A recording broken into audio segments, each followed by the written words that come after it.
Promote a culture of inclusion, supercharge your communication, and unleash the full potential of your teams and leaders with the Inclusive Handbook collection from the Diversity Movement. As part of the collection, I wrote the Inclusive Leadership Handbook with Kurt Merriweather to empower leaders with tools needed to cultivate a culture that fosters creativity, innovation, and employee engagement. Through strategies, exercises, and self-reflection, leaders at all levels can enhance their effectiveness.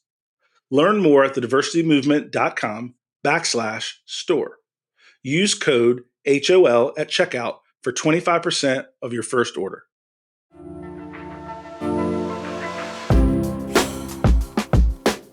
Welcome to High Octane Leadership with Donald Thompson. This season, we're diving deeper with more solo episodes, where I'll share the experiences that have led to recognition by EY, Forbes, Fast Company, and others. Not as a boast, but as milestones on my entrepreneurial path. From growing multi-million-dollar firms to successful business exits and building high-performance teams with a global perspective. I'll reveal the insights and strategies from my journey and share them with you so that we can win together. Alongside these solo episodes, we'll have industry visionaries and thought leaders, and we'll explore effective leadership. Ready to empower your leadership journey with real success stories? Let's embark on this transformational journey together.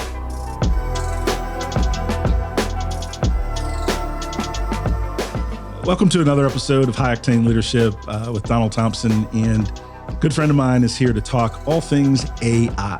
Bob Batchelor is a renowned author, world-class communicator, currently Vice President for Global Marketing at Workplace Options, and a trusted and dear friend. Bob, welcome back, man. Thanks, DT. I can't wait to dig into this because you and I have been talking about this for a long time. Maybe I shouldn't say it, but I will anyhow. We are co-authoring a book on this topic, and because we both believe in it so much. And so I would call this CEOs and AI a strategic crossroad or endless possibility. And so we're going to look a little bit at the pluses and the minuses, because I think when you get caught up in the hype out there, some people are a little overly hyped up on the optimistic side, others more negative. And we want to play it like we always do, kind of what we've seen, hands-on, what do we know, what are we hearing? So let's go from that perspective. Okay. Game changer or just more tech hype? So 2023 Gartner report found that 42% of AI implementations stall before reaching production. So right off the bat, 42%, nobody would be happy with that if you just took the AI out of the picture. What do CEOs do next if you're being pressured into investing without a clear roadmap or even really measurable returns? Yeah. So AI, and I'm interested in your thoughts on this also, artificial intelligence is both scary and highly productive, right? Like things I'm using it for personally make me faster. A word that you use is a thought partner. It's accelerating that, where I can really just bounce my own ideas with that digital thought partner really quickly, and then get to a point of confidence in what I want to share or work on much faster. But there is a lot of hype. And the challenge is knowing what to do with conflicting information. And so one of the reasons that you're seeing a lot of these implementations fail is nothing to do with AI. It has everything to do with the way people do change management and technology in general, right? Those numbers are actually very similar, right? And so what I like to do, and this put my, I used to be a tech CEO back in the day, but you put on my tech hat and say, all right, what projects worked and why did they work? Okay, number one, you have to have C-level buy-in. And CEOs are not bought into something just because they fund something. A CEO can cut a check for something just to get people out of his or her ear, just to Band-Aid it.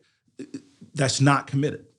A committed CEO means in their regular updates, are they hearing about AI and how it's being implemented? Most people are focused on the tools and what the tools do. that creates a scary proposition for people that are like, is AI going to replace my job? The way you want to think about it, and the way I try to explain it better now, is AI plus you equals you being able to be more productive and becoming more valuable in the enterprise. People are like, well, tell me more.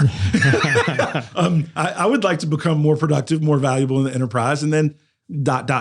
right? Be paid more, have more job security, different things. So AI being additive as a part of your tool set for how you do knowledge work, it's about adoption. It's about implementation, which includes education, which drives adoption. And anywhere where I've worked on technical projects that have not been implemented well or lasting is because the organization tried to drive the decision top down, and then people in the organization will give you a false positive. Love the new suite of AI tools. Not going to use any of them. Love the new tool for my design capability. I didn't choose that tool. Not going to use any of them, right? And they go back to their day-to-day work. But what I have seen so far with AI in particular is there's so many small things that can be done to enhance the productivity of your workforce, but you have to package it and train it and educate it in that mindset. Yeah, that's super. And it's so much about projects and education. One of the things, maybe I shouldn't, I always say this, maybe I shouldn't say it, and then I go right ahead and say it. So I was an early adopter. I mean, I jumped in right away. And for you listeners that don't know me, I should be the most anti-AI person on the planet. I have a PhD in American literature. I've written 16 books, sweated out those 16 books. And the thought that something could just replace me or that intelligence, that should be very much an affront to me. But I view it as a tool. And because it's a tool, I can use that tool to make myself better, just like I use a hammer and not my forehead or my fist to try to bang a nail into the wall. So I remember early days, you couldn't talk about whether you were using AI or not because people were really freaked out. And I think it was maybe 2 or 3 months after ChatGPT launched, you and I were kicking it on a Friday, just hanging. Maybe there was a little bourbon involved. And I said, DT, I'll know if you're trying this out, but you should start. Yep. And I don't even remember if you were trying it. But I know a couple of weeks later, you came in with a big smile on your face into my office, and you're like, "Yeah, I've been playing around with this." So that's still happening. We're years in now. We're handful, not even a handful. We're 3 years in. That's still happening around the world every day. People are in leadership teams are still having that. Families are having that discussion. So, do you think, and do you counsel the CEOs you talk to and that you coach and the boards that you sit on? Do you think that CEOs need to be leading this charge? Should they be waiting and watching? I know you're hands-on, so you need to get in and play around. And it worked because you've done it. What are you telling other people? Same thing. Leaders may have bigger strategic roles or companies than I do, but the fundamentals are similar. Zeros are different, but some of the fundamentals. Transformational change starts from the C-suite, and it starts from the leader. Because ideas can bubble up, but if they're not supported, where do they go, right? So you have to have a leadership vision that change is good, and this is the way AI is going to change us, but it's not going to dehumanize us. You have to give people the ability to have a sandbox and have fun with it, right? And that's what worked for me personally. And then once I experienced the value, then all things AI started to open up because I found some things to do with, I'm not an amazing speller. I'm not an amazing writer like you and Jacqueline that helped me a bunch. But I have a lot of reasonably good ideas that I want to vet. And so I was able to and am able to use ChatGPT to more quickly sanity check my ideas before I'm confusing my whole team. Hey man, what do you think? What do you think? Hey, you got 5 minutes? You got 5 minutes? And the next time I've literally wasted 5 hours a week of productivity from people, maybe more, just with my ideas. Now I have that thought partner that can help me structure new ideas better. But because I saw that value, that time to value for me was very clear, then I started to be an AI champion with other CEOs where I'm on boards. Hey, have you thought about using AI for XYZ? And yes, people will have some good confidentiality reasons why you shouldn't. How do we deal with client information? All of these things are good, rational things, but staying stuck on zero is not one of them. And so you've got to figure out and understand, and I'm just going to say this, AI is transformational. It is not hype. And you should either get on board of how to make it a tool for you, or it will run you over. And the reason being is you're going to be competing with people that are using it. You're going to be competing with people that can think through and process information faster than you and your team. And so now you've actually created, right, a 50-pound weight vest on each of your employees if you're not giving them the best tools, right? Think about it like this. Let's just say you have a golf team, okay? And you're the golf coach and you're getting the team new equipment. And so let's say there's 8 kids on your team and you each give them a bag and full of golf clubs and they each look at their golf clubs and there's only a putter in the bag. I'm like, coach, how are we going to win states with just a putter? I don't know. Just try it. It'll work out. No, it won't, because there's supposed to be 14 clubs in a bag. So as a coach, as a CEO, as an investor, you're supposed to give your team the best tools available to compete. Mm-hmm. You can't do that by limiting them or not creating the opportunity for training, education. Here's the other thing, Bob, and I'll hush on this, but I'm excited and I appreciate the question very much. We're afraid of things we're not educated on. So then we have to educate people about how AI can enhance their particular job. And then there's less fear. You usually aren't afraid while you're learning. But when you're not learning about something, then you're only reacting to the negative narrative you heard or the positive one. But it's not on a basis of education. It's a basis of frequency of communication. And that's not a lasting thing. So education around AI and how it can impact the work your team does is highly recommended. Okay, so let's try a little tougher question maybe. All the hype and the fear, not all the hype, lots of hype, lots of fear around the forecasts of how many jobs are going to be lost. Now, when they talk about jobs being lost, they talk about guys like me and the men and women and people on my team. They talk about quote unquote average everyday employees. What they don't talk about is when it hits the C-suite at the CEO level. Because if AI is going to make all those other people immaterial, then it's coming for the CEO. It's coming for the C-suite too. So what would your counter be? What remains uniquely human about a CEO and a CEO's leadership that will be able to rise above the machines? That's a great way to phrase it. The rise above the machines. Before the C-suite answer, I want to actually look bottom up for this and what makes people unique in the process of growing a business. And there's a gentleman, and this is from my point of privilege, right? So there's a gentleman that's doing some work at my home. And he was in our bonus room and we took down some pictures. And there was just some damage to one of the walls that it just didn't look amazing, right? And my wife is as particular as they come, right? Yes. This is just like, and so she's out and I'm working from the house. And so I just go up and I look at the wall. I'm like, that does not look amazing. And so he's like, yeah, I can probably get to it next week. I was like, yeah, what about today? He was like, he said, I could probably get Tuesday, Wednesday. I was like, man, that'd be amazing. Like, what time tomorrow? And so everything he said, I said something radically sooner, right? And I said, just let me know when you can handle it. And the gentleman's name is Morgan, and I really appreciate he's a handyman and just does all kinds of different things for us. But he fixed it that day. And he's just walking out. Here's what he said, and this is the uniquely human piece of interactions. He said, you all have been an amazing, consistent client. And so I just stayed a little extra so I could go ahead and knock it out today.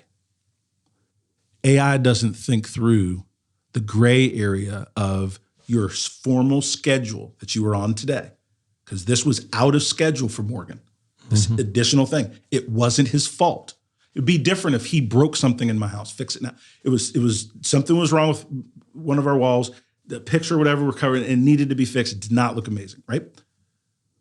But he created that benefit analysis of me as an individual, me as a client, and he made that decision real time in a human-to-human interaction. If I'm going out, as one example, if I'm going out to buy a car and I have the money, I'm either going to pay cash, I'm going to lease it, I'm going to get car loan, whatever, right? But I can get this car. Right? And I look at the websites and all the things in the car. There's something about somebody being able to explain to you the questions you have in the moment while you're driving the car and experiencing it.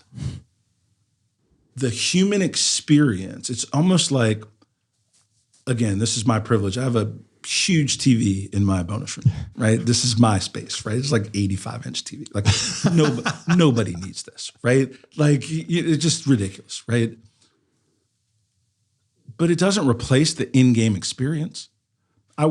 Jackie and I went to Charlotte a couple weeks back, and we're in one of the suites. Somebody was gracious to us, and we were in one of the suites.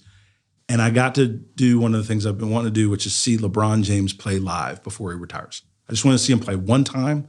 I've seen MJ once. I want to see Steph. There's a couple of basketball players that I just want to see one time and just give homage to how awesome they are, and I have that memory, right?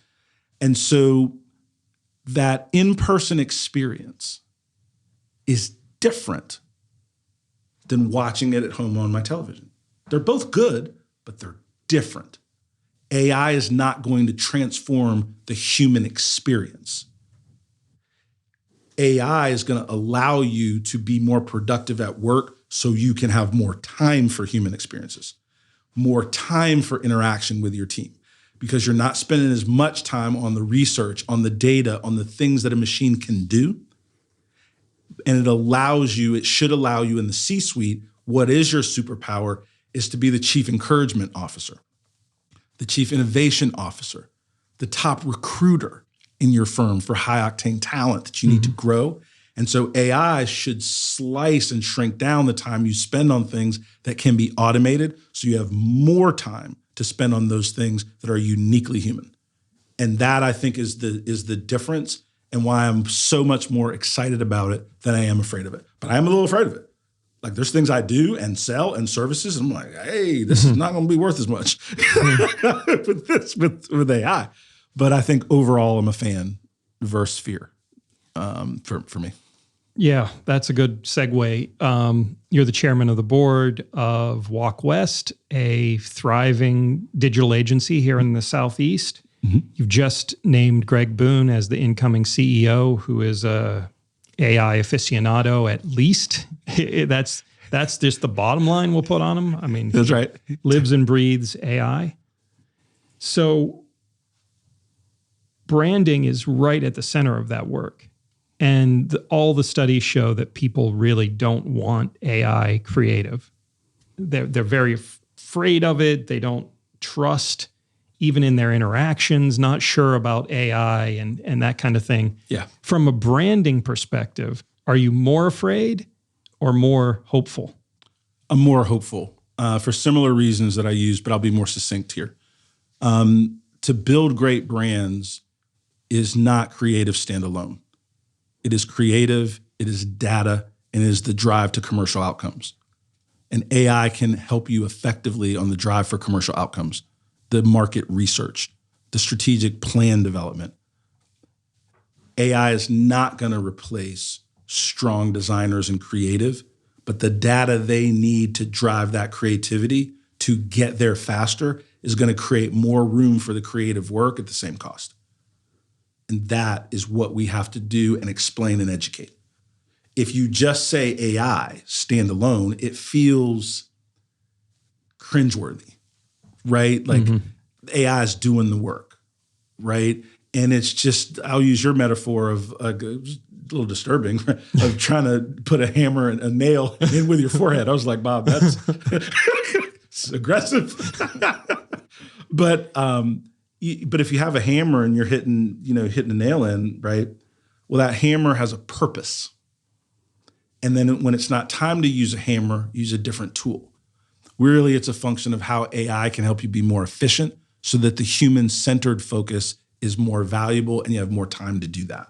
And that's the way that we're looking at AI. But we cannot avoid it, right? In terms of ideation, in terms of idea generation and different things, like don't play the game of creative work with your one hand tied behind your back, because the best organizations in the world are embracing it. One other thing I'll share, and this was interesting, and both these organizations are both consulting and they have digital functions. So Accenture, that we think about, is business transformation consultants and different things, but they have an arm, Accenture Digital. There's Deloitte Digital, McKinsey, all these folks have digital arms.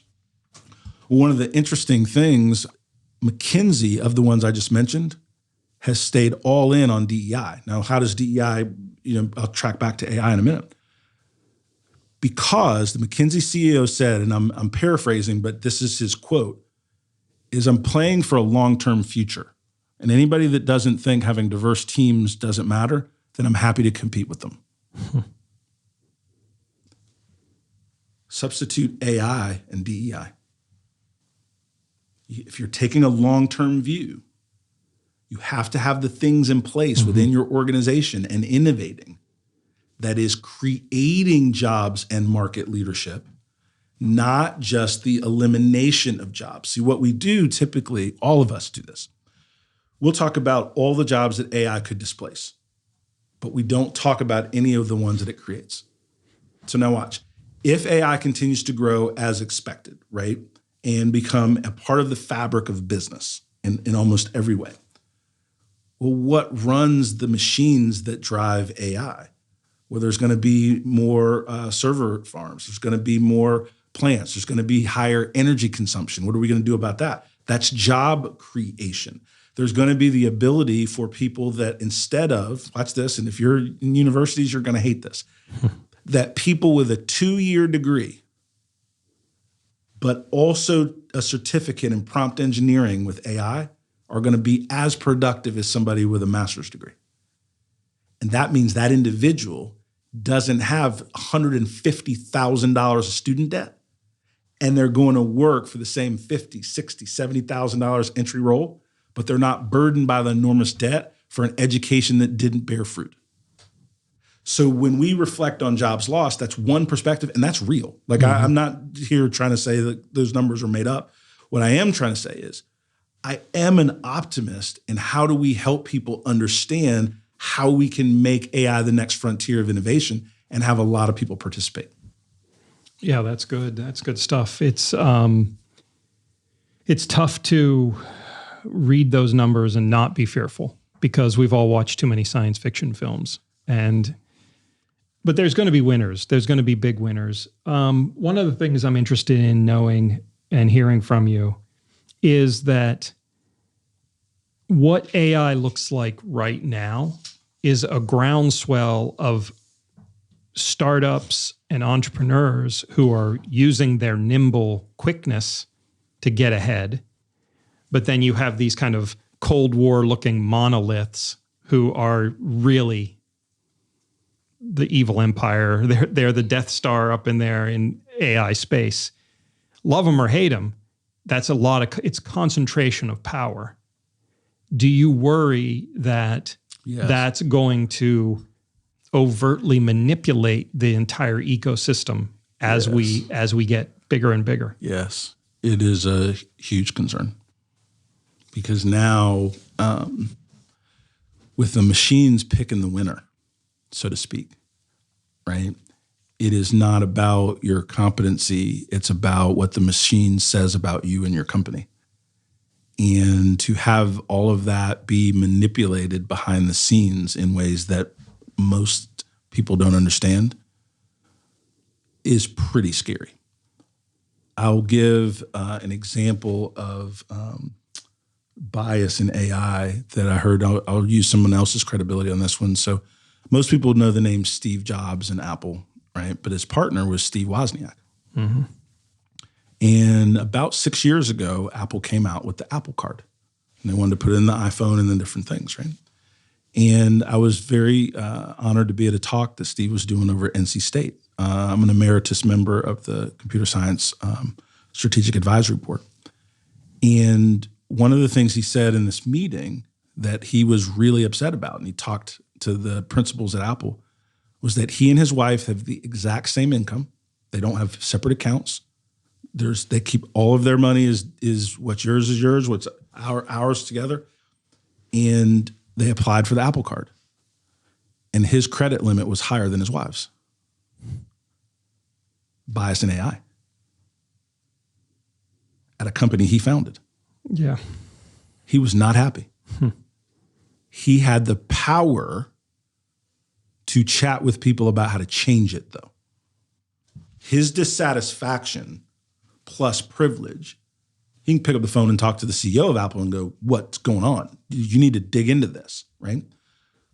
For those of us that are getting ready to buy a house or buy a car, or our kids are sending an application in for college or for law school or different things, and now all of a sudden the machines are picking the winner, that part to me is scary. Like, I'll be really direct with you on that. Because you don't know the levers of control that we're going to cede by adopting this technology in every way. Let's use social media, for example. And I forget the name of the documentary on Netflix that I watched, but they were talking to a lot of social media high-level technologists, founders. And wasn't it interesting to me that most of these folks in the social media space didn't let their kids on social media, or they severely limited the amount of time the kids could spend on social media because they know it was poisoning the minds of young people. Wow. So if you think about that for social media, and then AI is a 10x transformation, right? There's cause for concern. And those are a couple examples, but there's cause for concern. Yeah. Now that the millennials have turned 40, everybody's crying about age discrimination, and it's rampant. And you know that, I mean, if you just put two and two together, that the AI choices are part of that. And whoever's programming that, it is also a problem. But it's completely unfair. And people are reacting. And it's interesting. The reaction that people give gets a certain level of hype and people send it around. But in the long run, companies understand how debilitating that is to them, because it's all about brand equity. And the next generation, they're paying attention. My kids are a little younger than yours. My youngest is 19, and they talk about brand and the values of a company totally different than I did when I didn't know anything about that when I was 19 years old. But they're also going to remember. And it's like companies are very short-sighted when it comes to some of the fallout. They're smart enough to know better. The profit motive is intoxicating. And when you mentioned the five you said evil empire, I did not disagree with you. But since we're on tape, I'm going to co-sign. That is unfortunately accurate. And then if you think about the press conference, one of the ones that Trump did, and Bezos is up there, and Altman, and like 5 to 7 people at the largest companies in the world. And you start to realize what's happening, and it's right before our eyes. And so we can't say we didn't see it. We have to determine what we're going to do about it, right? And that's on a lot of different fronts, right? But it's not as if people aren't working in plain sight. Yes, there's things we don't know about, for sure. But what we see in plain sight of who has access. Listen, again, sometimes I'll say not political, but this is just bananas. It doesn't matter like who you voted for. Why is Elon Musk doing a press conference in the Oval Office with his kid on his shoulders? That's not normal. That's different. Mm-hmm. Right? And so here's the thing. There's no normal anymore.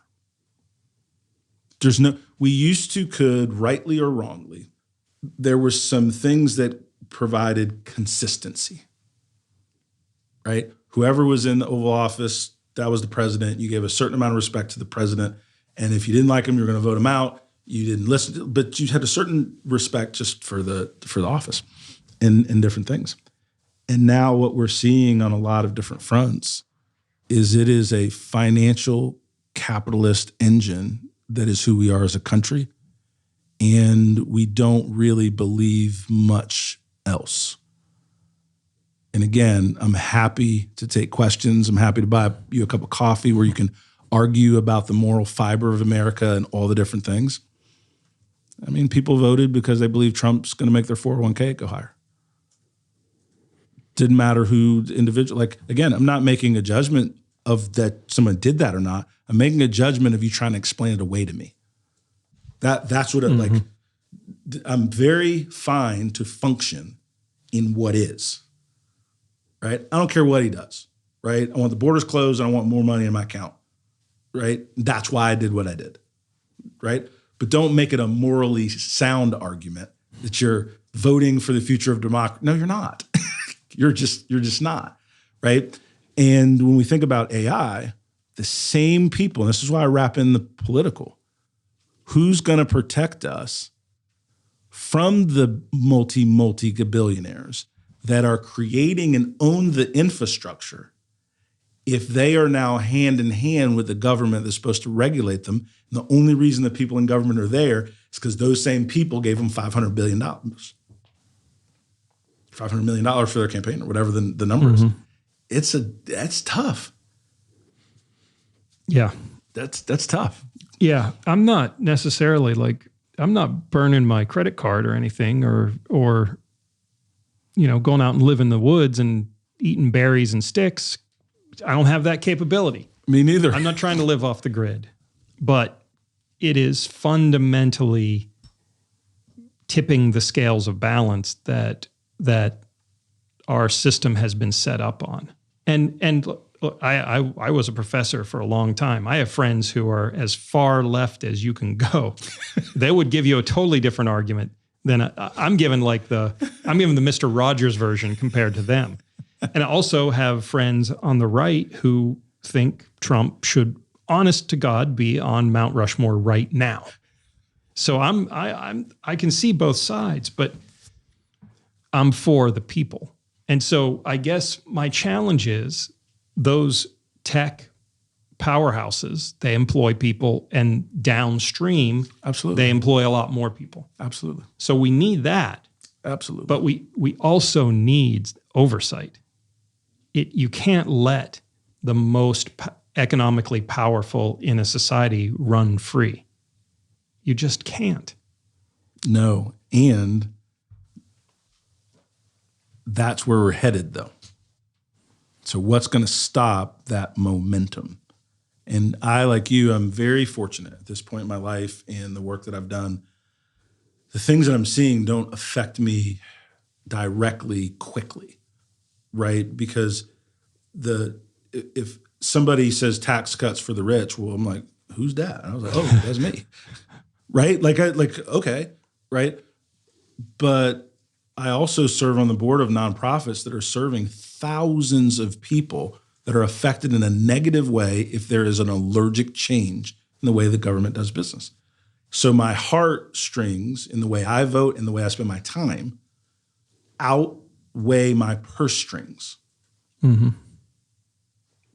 That's me personally. It doesn't make me better than someone else. It's just the platform that I come from. It's just more important to me to think about the broader scope of things because I have more than enough and continuing to progress. It's not like it stopped. I have more than enough.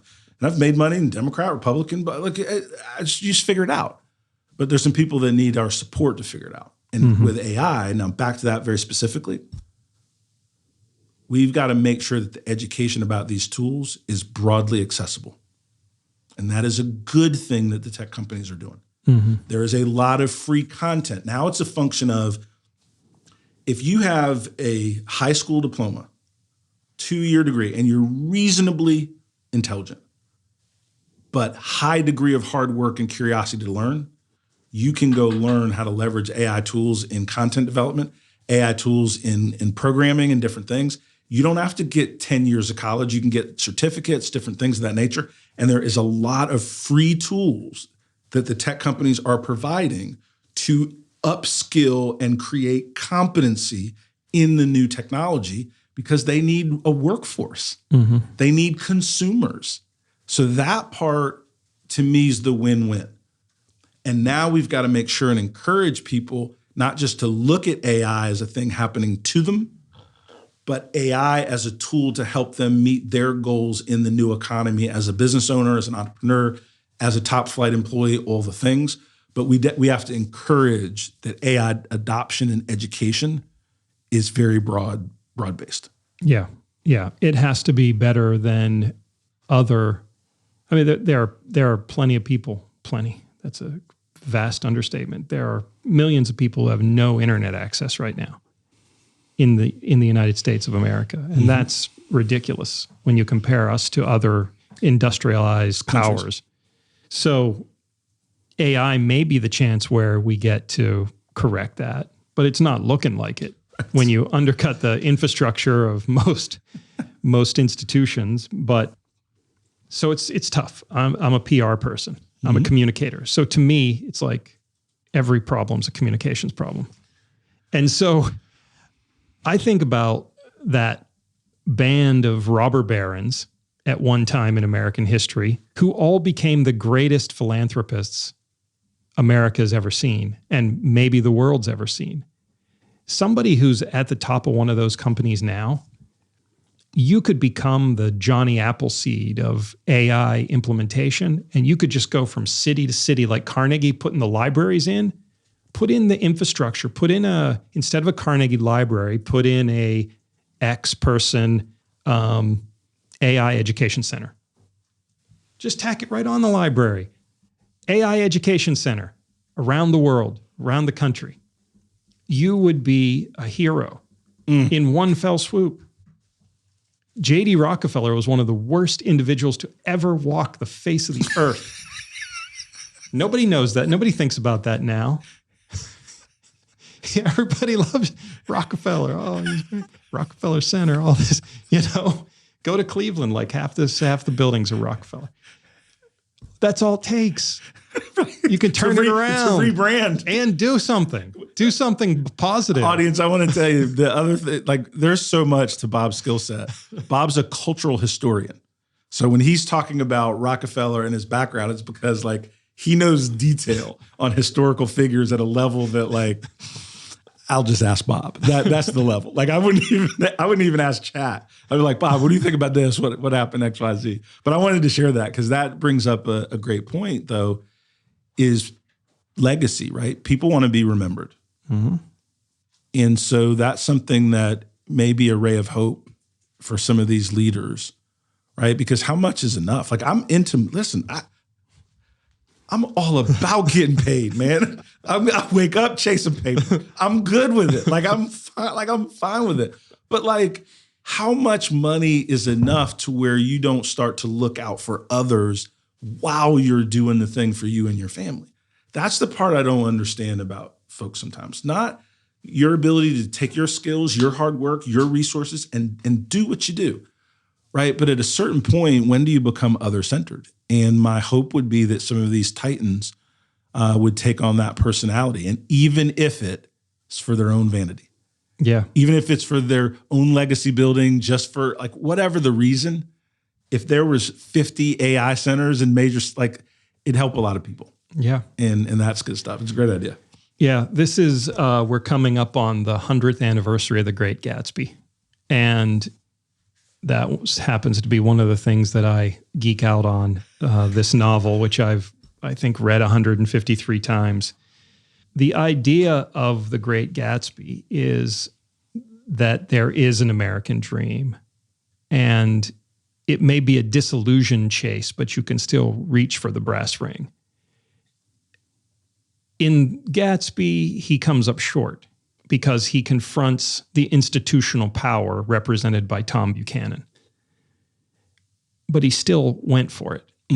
And in today's world, wouldn't it be great to give people the idea that the American dream still exists? It's not an illusion. It's not something that they teach you in school to placate you. It actually exists. And if AI is that vehicle, that I can have a PhD level performer in my pocket, on my phone, every minute of every day, helping me be a better human being, a better worker, a better friend, better colleague, better husband or wife, better partner, I'm all for that. So Bill Gates, if you're listening, this is what you have to do. This is your game plan. Start building AI education centers in these cities and welcome the people who need the most hope. That's how you build a better society, to use AI in a way that makes sense. I mean, the most complex problems the world has ever seen are those that are just on the horizon.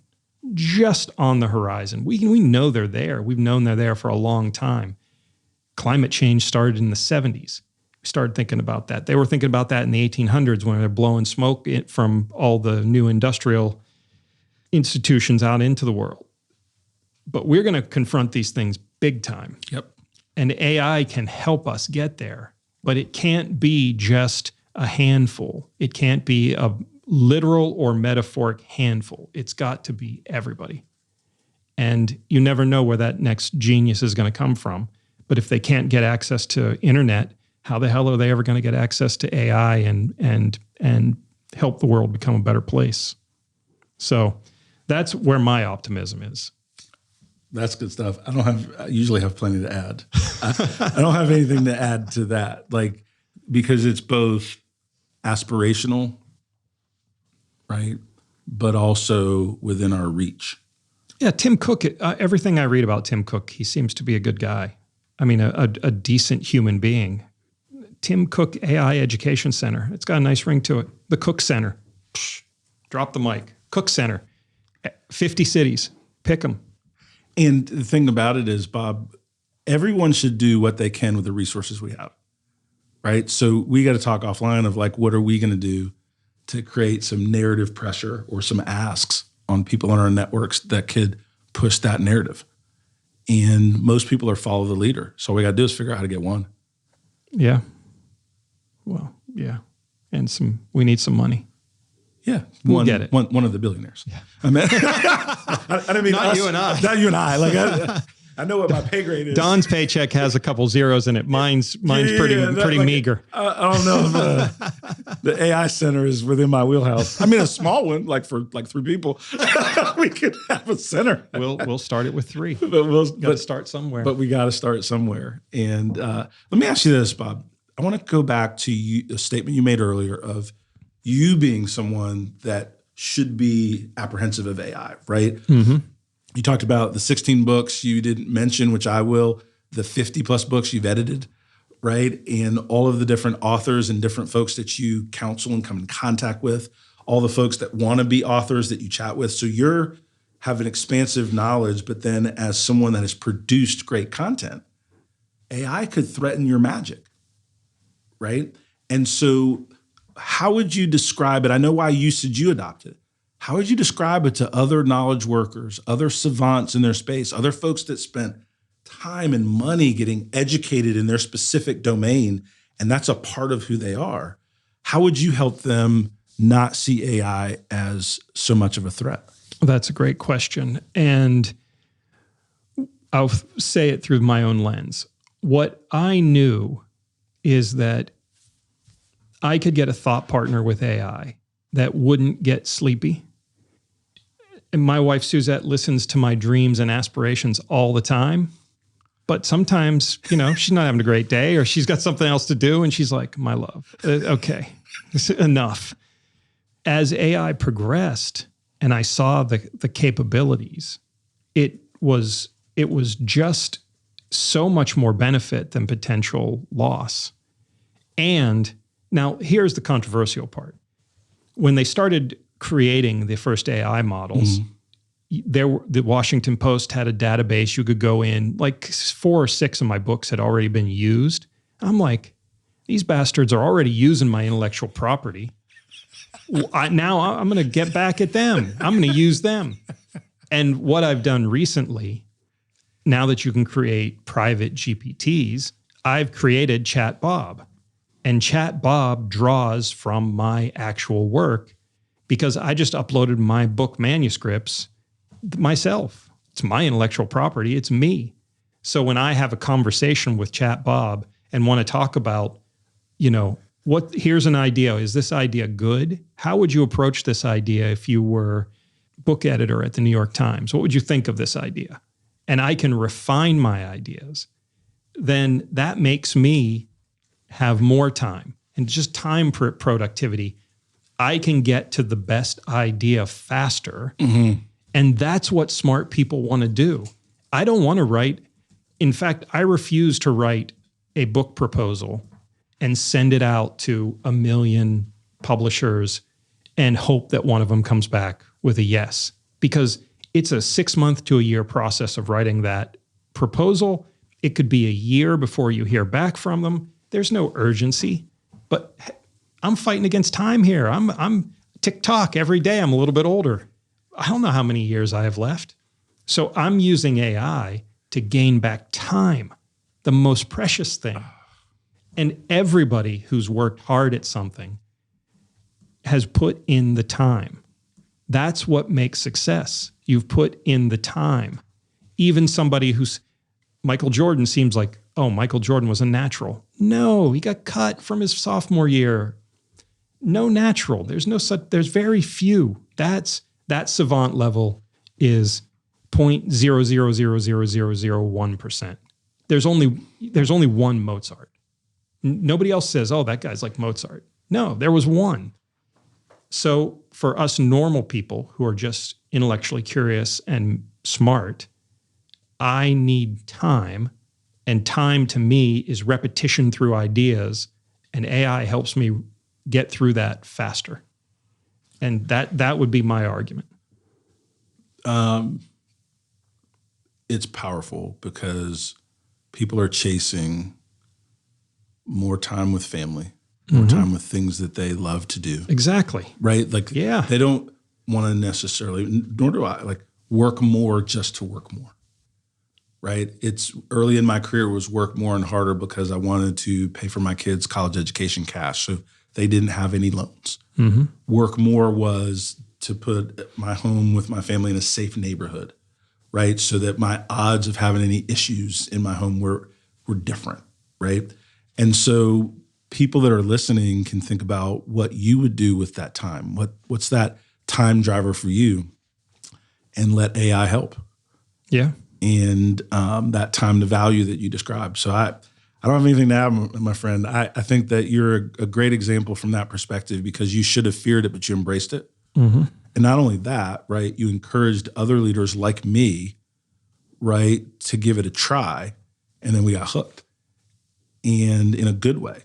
And now I'm thinking about businesses that align with this. How does this help with, we were talking about a private GPT, right? Now think about this. It's super cool. And we're working on this in the background. Think about all of the content the diversity movement has created over the last 5 years. We already have one of the best private anti-bias chatbots for communication, for leadership in the world. Yep. And now we've just got to productize that knowledge and deliver it in a different format. Yeah. And so I want to just say that that nudge a year ago, maybe it was, like, I don't remember, and then chat continued to accelerate the versions, but we were playing with it. Now is leading us to where we can create a whole new potential product faster than we created the entire diversity movement. Yep. It is a business accelerator. Yeah. I'll tell you, and then we can wrap up because you and I could just sit here all night and talk. One of the things This is so geeky. I can't even believe I can't believe I'm admitting this on the podcast. The greatest thing you can do as a scholar is create your own theory. So when you come up through the ranks, you're really based, your expertise is based on your ability to adapt and adopt other people's theories. And so every discipline has its own set of theories, and it's theorists who are held up on a pedestal. Before I got out of academe, started creating my own theory. And I've been thinking about this for 5 years, writing about it, private stuff that I haven't shared, journaling, putting my thoughts down. I put all that stuff into ChatGPT, into ChatBob. ChatBob loves this theory. And I shared it with a very small select group of scholars who have put in the time, have read all the theorists, and they love it too. And so even though I'm not ensconced in the ivory towers anymore, I think I have something here that could far outlive me intellectually.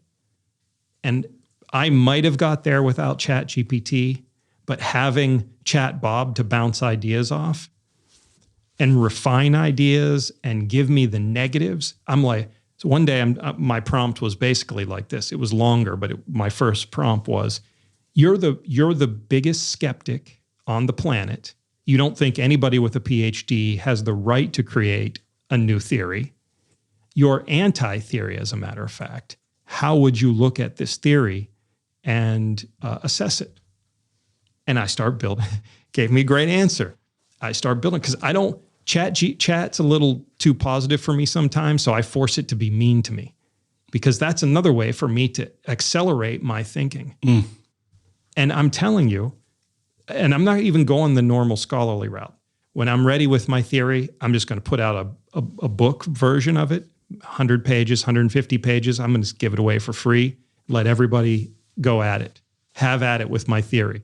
And people will use it because I've already released it in little chunks, and people have liked it. I published a couple things, done a couple conference papers, but ChatGPT just accelerated my process and gave me time back. So that's super geeky. That is so geeky. But that's awesome. So I love ChatBob. He's a great guy. I shared this with you, but I'll share it with the group. My version of that. I wrote I have a Netflix show concept, and my version of Chat and I built a show treatment in under an hour. That's pretty solid. There you go. And we're going to start using some of our connections to get some more deeper, real feedback. But I always have lots of ideas. I have a friend, Cicero, and he's an agent in the entertainment space. And so about once a year, I just call him for lunch and I pitch him my 7 ideas that he's going to take me to Hollywood. And because he's an agent, and if you want to talk about chasing paper, he's like, yeah, no, that's ridiculous. I'm not pitching that to anyone. No, that's been done. And then maybe 1 out of 7, he'll be like, maybe. Yeah. And so I can't wait to share this latest one with Cicero, because he's like you in that we're friends, and we're such good friends that we don't sugarcoat each other. Yeah. If something's good, we say it's good, and we give each other our props. If something's not ready for prime time, we let each other know and going from there. So I do not have a theory. So you win this round. I'm not trying to win of working with AI. But what I would share is that it can allow you to chase your new ideas and dreams so much faster. And I think that's what we're both saying. And Bob, I could talk to you all day. I'm so happy we're doing this as a part of High Octane Leadership, and just you and I chopping it up more, because I always take a page of notes, and I'm always better because we've interacted. And so I appreciate it. Thank you, Don. I love it too. So let's keep doing it. And until next time, thanks, everyone. Thanks, everyone.